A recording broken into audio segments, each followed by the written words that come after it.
मित्रांनो, कुठल्याही क्षेत्रामध्ये आपल्या मनामध्ये यशस्वी होण्याची भावना असते आणि ती भावना कशी असावी, तर आपण ज्या क्षेत्रामध्ये आहोत, त्या क्षेत्रामध्ये मला कोणाला हरवायचं नाहीये, पण मला जिंकायचंय. कशासाठी? कारण की मला सिद्ध करायचंय. फक्त एवढी छोटीशी आणि प्रामाणिक भावना आपण आपल्या जीवनामध्ये ठेवावी.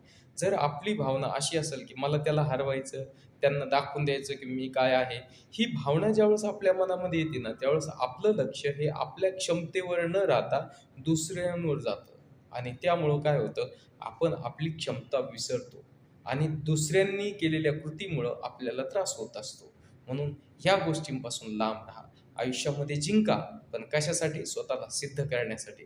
कोणालाही कमी लेखण्यासाठी किंवा कोणाचीही कमीपणा बाहेर काढण्यासाठी नाही, तर फक्त आणि फक्त स्वतःला सिद्ध करण्यासाठी. हीच भावना मनामध्ये ठेवा.